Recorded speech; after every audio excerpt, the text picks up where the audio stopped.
friends. Today is a good day, so I figured I'd just catch up on some house chores. Went on a long walk with Princess Daisy Doo. So I'll let you go ahead and we're gonna enjoy this wonderful laundry that has been literally sitting here. It just keeps piling up. It just keeps piling up. I was able during my sicker days, I was able to do the laundry, but it was hard to go up and down the stairs. 200-year-old house, stairs are a little steeper. So folding the laundry, it does a lot of up and down movement of my back, so I wasn't able to do it. And so let me just get started and I can share with you my experience today so far, what I've been going through, and while I do some laundry. Alright?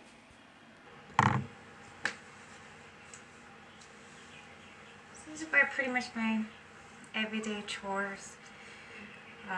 The mother's job is never ending. And honestly, it is our quote to say we go around with a dust, a broom, and a laundry basket, following your kids around, because that's literally what it is. We're just following our kids around and cleaning non-stop. You know, and some moms say, "Oh well, I just let the house go a wreck." And I clean it up in the morning or after the kids go to bed. But I'm sorry, your environment is what keeps you calm, keeps you relaxed, keeps you grounded, and a chaotic environment causes chaos in the body because we can't relax. Our mind is too much of attention on what needs to be done instead of just woo-sawing. Yeah, I got that off of Bad Boys too. Woo-saw, woo-saw. And seriously, there are trigger points in your ears. And if you literally rub your ears, that's why massage therapists, when they massage your ears, if they've never done it and you get massages, ask them to massage your ears. It is an enlightenment of relaxation beyond belief. Same thing with getting your feet massaged. There's something about the ears and the feet. You know what that something is? Pressure points. Lots of nerve endings in our feet, in our hands, and in our ears. So get those things relaxed. Our hands relaxed. Make sure you get those massaged. Make sure you get your feet massaged. Oh, and if they forget, you tell them to do your joints, the back side of your wrist, the inside of your wrist, the top of your ankle, the back of your ankle. Oh my gosh, massage therapists forget that all the time. It's like the most forget it, most forgotten spots. You know, hands or feet are the most hardest working things on our body, and we neglect them all the time. So whose laundry am I folding? I am literally folding everybody's. I am the typical housewife right now. Doing everybody's laundry, dishes, cooking, cleaning. But I would never change it for a thing. In fact, when I was a kid, I admired my mom because she was a devoted mother and wife. Awesome housewife. Awesome mother. I don't know how she does it. You know, some moms just have that gift of creation and doing, and they never seem to stop. And even if it's so much, they always do it with a smile on their face. And as if, hey, I got this, it ain't nothing. Yo, kudos to those women. Because I'm a simplified person. I am not a a multitasker, though. I cannot do one project at a time. I have to have 3 projects at one time to complete one. One project is too simple for me, and I have so many ideas and things going in my head that if I don't do more than one project, I don't feel like I'm doing anything at all. And, well, we just can't have that.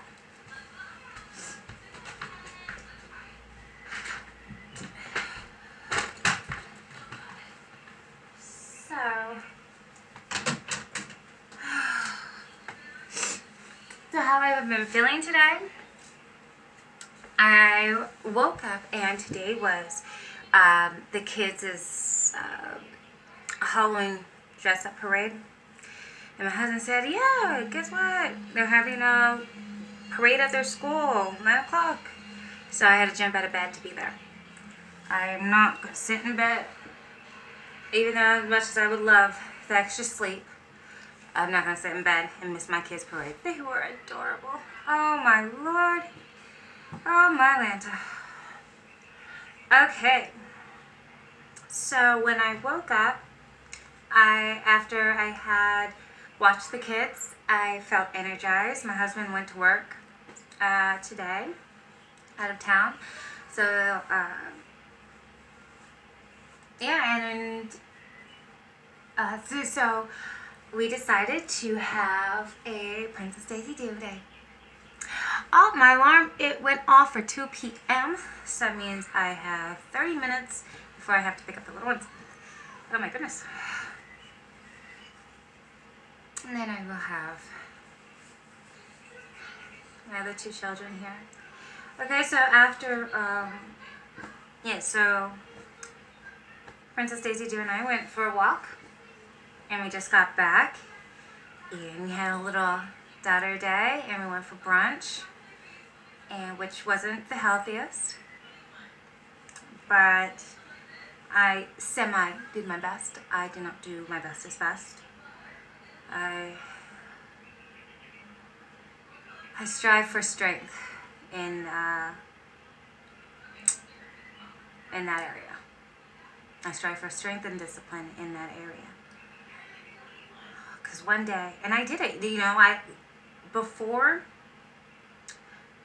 my diagnosis 2 years ago, I was hardcore vegan, just straight up, nothing fazed me. My body was totally detoxified of any cravings, any wantings, anything. Okay, so that's why I was able to go to alternative, holistic healing for the dis-ease in my body.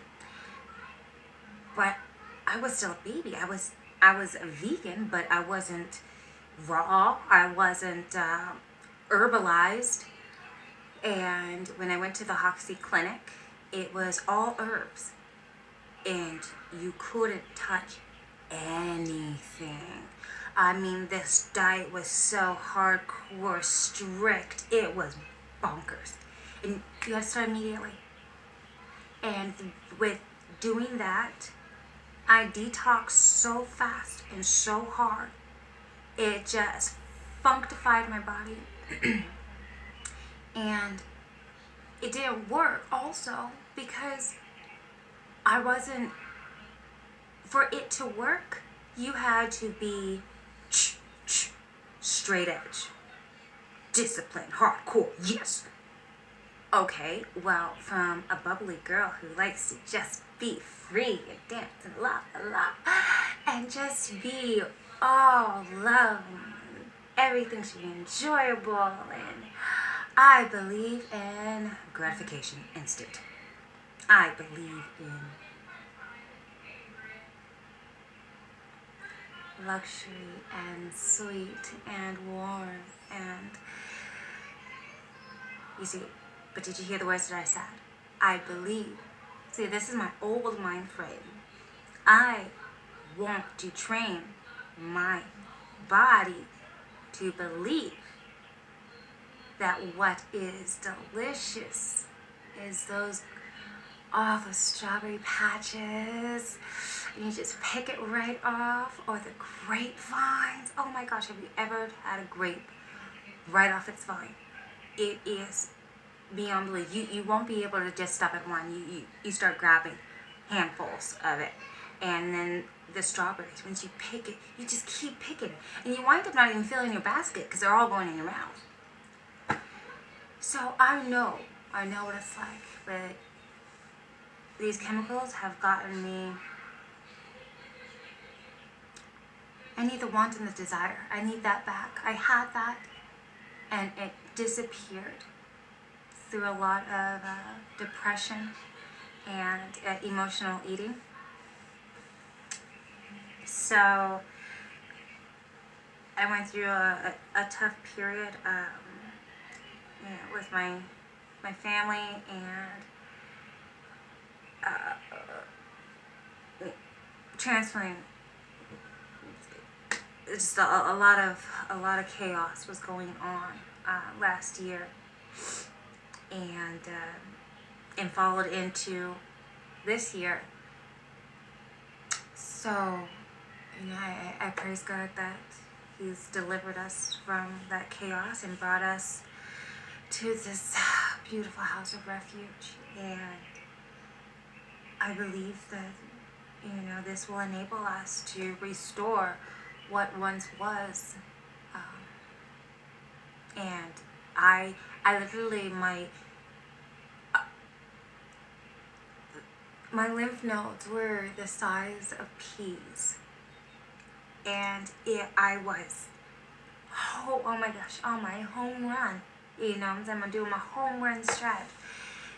And just, boom, showered of, oh my God, just bolt of crap and nonsense after bolt after bolt after bolt. And, a person can only take so much. And me developing an emotional, unhealthy eating habit, emotionally and mentally. Because I grew up in Southern California, and you're not allowed to go out your side of your house, outside of the door, to take out the trash unless you look your finest. It did not make sense. And girls, they start so young. I started so young. Girls do this. They start at the age of 12. That's when the image disorder starts to develop, because girls are just, they don't know. And today's fathers are not teaching self-worth to their daughters. So what do we get? We look at magazines, we look on the TV, we look everywhere else than where we're supposed to look at. And we're supposed to look to our parents for that self-worth, for that worthiness, for that love and affection, that the girls don't have to feel like they have to starve themselves or make themselves vomit, bulimic, anorexia, complete image disorder, that no matter what you do, it's never good enough. And so I developed that throughout my teenage years, and then on top of that, emotional eating disorder. So I was anorexic through my teenage years. You all done with pretty dress? Okay. But as I was, but it didn't help when I was growing up. I grew up poor. We didn't have any money. We were on welfare. But I never knew it. I never knew we were poor. I never knew we were on welfare. My parents did so well with what they had that we never knew we were poor. We knew we didn't have much, but we had faith that God will always provide. So it didn't matter. What we didn't have much was food when we went to school. And sometimes at house there wasn't much to eat. We always had food, but there wasn't much. So developing that I don't have to eat much because I was used to not having. And when went to school and we got free lunch, it was uncool and we got picked on. So I didn't want that. I was already picked on a lot. I was a misfit, which I don't know how. That's how God made me, so I could be a voice for others. Always picked on, always. If it wasn't for the way that I dressed, which I dressed quite quirky, I had my own sense of style, and I was not ashamed of it. But I mostly got picked on because I was pretty. I was pretty, and I was a good girl. And I did not like bullies. I did not like people who made fun or hurt or... So I stuck up for them and they didn't like that. But mostly I was quiet. I like to be in my head. I'm an introvert. I love to be... I like my own company. I'm a lone wolf and I love it because you don't have to deal with a lot of nonsense.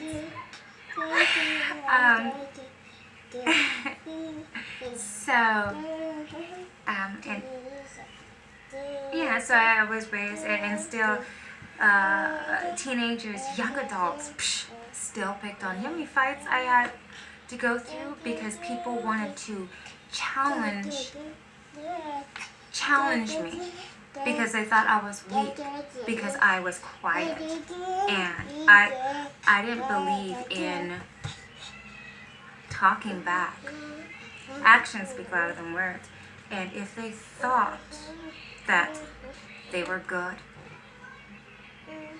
and that they were the boss and they were basically a jerk, I was like, no problem. I'll be better. I'll be number one. Nothing's worse than a snotty, bratty person getting shown up by the quiet, small person who... But fortunately, your parents raised me to be a leader, and I love to be number one. And I love to show by example what a number one person, what a leader is supposed to act like, how they're supposed to achieve, how they're supposed to be. And if I feel that I could do a better job or a more sufficient, let me phrase that, a different way that I can inspire somebody at a higher level, I'm going to do it. I like to be number one. Never settle for less. Never settle for less. Always question. No matter what. Question why. Question how. No. Because if you don't know, why are you going to take this person's information as gold? Take it with a grain of salt, do some research, find out more. That's it. Yeah, so after our walk, we came back here. I went to a little shopping. Husband's going, but it's awesome. I like to shop. It makes me feel, what girl doesn't like to shop? For crying out loud. So right now, I'm doing laundry before I pick up the boys. I had to do some stretching outside. A little bit of yoga to keep the joints going, because that's another thing that brings a lot of pain is if I'm not stretching, if I'm not doing my yoga, if I'm not doing even a little bit of Pilates sometimes does a little bit of stretching, but that's more of muscle work. So the yoga really works. But more than just yoga, it's more a free-flowing stretch, more than a muscle work stretch. So it's a dance type of stretching, and you feel your body move to the rhythm of the earth, of the wind, of the flowing energy. that is going through outside. Or it can even be inside. But I find it personally that it feels better outside. So because you're breathing in the fresh air and you have the grass or gravel or wherever you're saying, make sure you're stretching on the earth, because the earth is what's going to pull that crap out of your body and make you feel a little bit better doing the movements and loosen you up a bit more. And that's experience that I get. So that's what works for me. You can try it. Here now, but I'll give you guys an example of the free-flowing movement. And that's pretty much for today. I didn't get much laundry done. I didn't get much laundry done, which usually happens. I think my days got into laundry more than I got it done. At least I folded my clothes. I'll have to get back to the rest. So, love you guys. Peace out. Work hard. Strive for the best. And always remember, God is with you. Your infinite being, your source, is always with you. So never be afraid to take that step of faith, and that step of doing, of beginning. It's what you gotta lose. Bye.